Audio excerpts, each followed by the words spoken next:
दोस्तों, स्वागत है आपका हमारे चैनल में। आज हम आपके लिए लेके आए हैं ब्रिटिश शासनकाल से जुड़े हुए महत्वपूर्ण प्रश्न और पिछले कंपटीशन में एग्जाम में पूछे गए महत्वपूर्ण प्रश्न।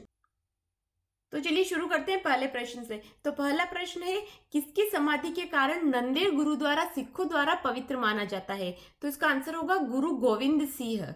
गुरु गोविंद सिंह जो कि सिखों के 10वें गुरु थे, उनकी समाधि के कारण नंदेड़ गुरुद्वारा जो है वह सिखों द्वारा पवित्र माना जाता है। और नंदेड़ गुरुद्वारा जो है वह सिखों के 5 पवित्र तख्त में से एक है। और ये प्रश्न Uttar Pradesh public service commission के एग्जाम में पूछा जा चुका है। और नंदेड़ गुरुद्वारा किसके द्वारा बनाया गया था? तो इसका आंसर होगा महाराजा रणजीत सिंह द्वारा बनाया गया था। अगला प्रश्न, रणजीत सिंह ने किस स्थान पर अधिकार करने के बाद महाराजा की उपाधि धारण की? तो इसका आंसर होगा लाहौर। रणजीत सिंह ने लाहौर पर अधिकार करने के बाद महाराजा की उपाधि धारण की थी 12 अप्रैल 1801 को। और गुरु नानक के एक वंशज ने उनकी ताजपोशी संपन्न कराई। और ये प्रश्न आया हुआ है एसएससी के एग्जाम में। अगला प्रश्न, रणजीत सिंह और अंग्रेजों के बीच हुई अमृतसर की संधि में किस नदी को दोनों के राज्य क्षेत्रों के बीच की सीमा निर्धारित किया गया? तो इसका आंसर होगा सतलज नदी। रणजीत सिंह और अंग्रेजों के बीच हुई अमृतसर की संधि में सतलज नदी को दोनों राज्यों के राज्य क्षेत्रों के बीच की सीमा निर्धारित किया गया। और यह प्रश्न आया हुआ है बीपीएससी के एग्जाम में। अगला प्रश्न, सती प्रथा का अंत करने तथा ठगी को समाप्त करने का श्रेय किसको जाता है? तो इसका आंसर होगा लॉर्ड विलियम बेंटिक। सती प्रथा का अंत करने तथा ठगी को समाप्त करने का श्रेय लॉर्ड विलियम बेंटिक को जाता है। सती प्रथा का अंत राजा राम मोहन राय ने अंग्रेज के गवर्नर लॉर्ड विलियम बेंटिक की सहायता से किया था।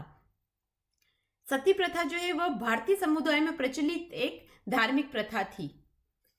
अगला प्रश्न, निम्नलिखित में से कौन सा युद्ध था जिसने भारत में ब्रिटिश प्रभुत्व का प्रारंभ किया? तो इसका आंसर होगा प्लासी का युद्ध। प्लासी का युद्ध जो है वह 23 जून 1757 को मुर्शिदाबाद के दक्षिण में 22 मील दूर नदिया जिले में गंगा नदी के किनारे प्लासी नामक स्थान में हुआ था। और प्लासी के युद्ध से भारत में ब्रिटिश प्रभुत्व का प्रारंभ हुआ था। अगला प्रश्न, अवध, हैदराबाद, भरतपुर, रुहेलखंड एवं फर्रुखाबाद किस मुगल शासक के समय में स्वतंत्र हुए? तो इसका आंसर होगा मोहम्मद शाह रंगीला। अवध, हैदराबाद, भरतपुर, रुहेलखंड एवं फर्रुखाबाद जो है वह मोहम्मद शाह रंगीला, जिनका कि पूरा नाम नसीरुद्दीन मोहम्मद शाह था, के शासनकाल में शासक के समय में स्वतंत्र हुए थे। और यह प्रश्न आया हुआ है आरआरबी के एग्जाम में।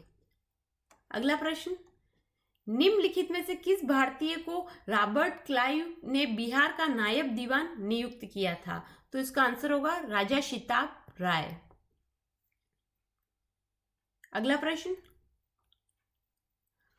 किस सिख गुरु ने विद्रोही राजकुमार खुसरो की सहायता धन एवं आशीर्वाद से की थी? तो इसका आंसर होगा गुरु अर्जुन देव।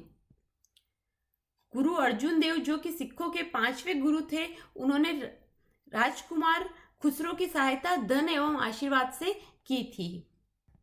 अगला प्रश्न, सैयद बंधुओं ने मराठों के सहयोग से किस मुगल सम्राट को सत्ताच्युत कर हत्या कर दी? तो इसका आंसर होगा फर्रुख सियर। सैयद बंधु जो कि 2 भाई थे, हुसैन अली और उसका भाई अब्दुल्ला, जो कि भारतीय इतिहास में राजा बनाने वाले के नाम से प्रसिद्ध थे, इन्होंने मुगल सम्राट फर्रुख सियर को सत्ताच्युत कर हत्या कर दी। अगला प्रश्न, प्रशासनिक अव्यवस्था के आधार पर डलहौजी ने किस राज्य को ब्रिटिश साम्राज्य में मिलाया था? तो इसका आंसर होगा अवध।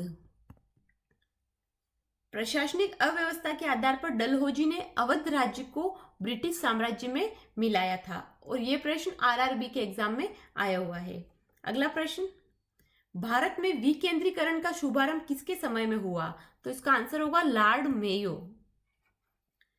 भारत में विकेंद्रीकरण का शुभारंभ लॉर्ड मेयो के शासनकाल में हुआ। विकेंद्रीकरण क्या होता है?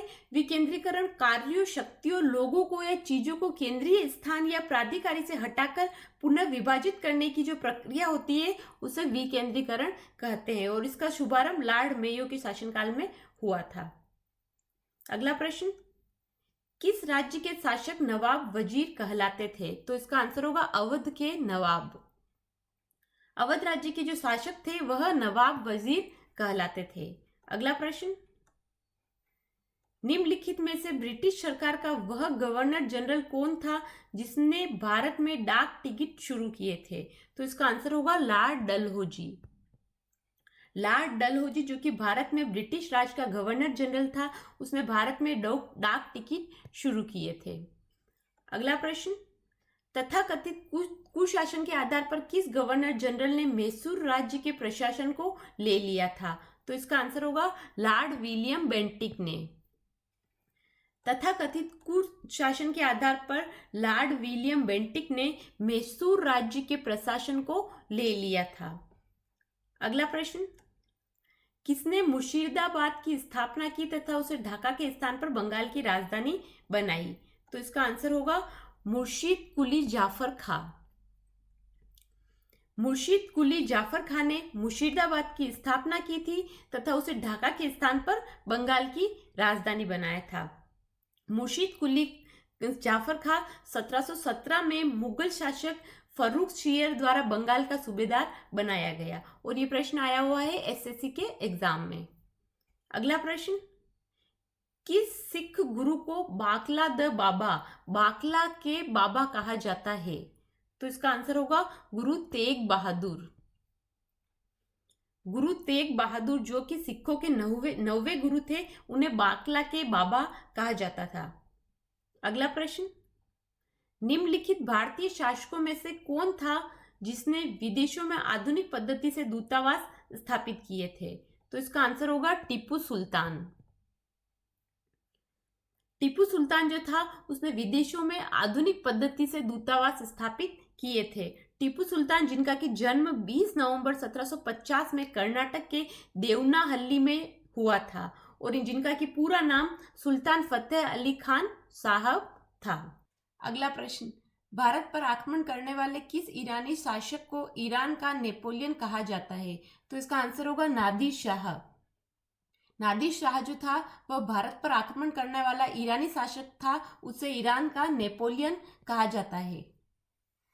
अगला प्रश्न, निम्नलिखित में से किसने मीर कासिम तथा शुजा उद्दौला के साथ मिलकर अंग्रेजी ईस्ट इंडिया पर युद्ध घोषित किया और वे बाद में बक्सर के युद्ध में अंग्रेजों से पराजित हुए? तो इसका आंसर होगा शाह आलम। शाह आलम जो थे उन्होंने मीर कासिम तथा शुजा उद्दौला के साथ मिलकर अंग्रेजी ईस्ट इंडिया पर युद्ध घोषित किया और वे बाद में बक्सर के युद्ध में अंग्रेजों से पराजित हुए। बक्सर का युद्ध जो है वह 22 अक्टूबर 1764 में बक्सर नगर के आसपास ईस्ट इंडिया कंपनी के हेक्टर मुनरो और मुगल तथा नवाबों की सेनाओं के बीच लड़ा गया था। अगला प्रश्न, किसने फ्रांसीसी विशेषज्ञों की मदद से डिंडिल गुल में एक आधुनिक शस्त्रागार स्थापित किया? तो इसका आंसर होगा हैदर अली। हैदर अली जो थे उन्होंने फ्रांसीसी विशेषज्ञों की मदद से डिंडिल गुल में एक आधुनिक शस्त्रागार स्थापित किया था। अगला प्रश्न, निम्नलिखित में से कौन सा एक भारत में ब्रिटिश उपनिवेशी शासक का परिणाम नहीं है? तो इसका आंसर होगा भारतीय सामंतवाद का विनाश। भारतीय सामंतवाद का विनाश भारत में ब्रिटिश उपनिवेशी शासन का परिणाम नहीं है। सामंतवाद जो है वह मध्यकालीन युग में इंग्लैंड और यूरोप की प्रथा थी। अगला प्रश्न, किस कंपनी ने सर्वप्रथम भारत में रेल सेवा प्रारंभ की? तो इसका आंसर होगा ग्रेट इंडियन पेनिनसुला रेलवे।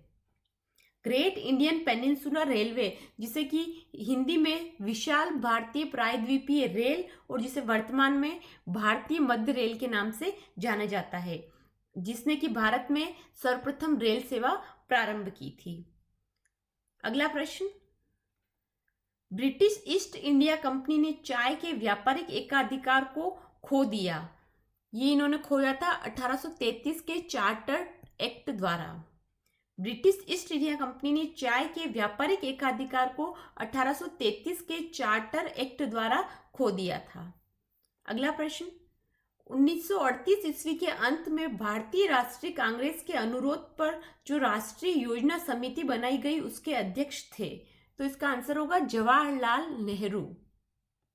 1938 ईस्वी के अंत में भारतीय राष्ट्रीय कांग्रेस के अनुरोध पर जो राष्ट्रीय योजना समिति बनाई गई थी उसके अध्यक्ष थे पंडित जवाहरलाल नेहरू।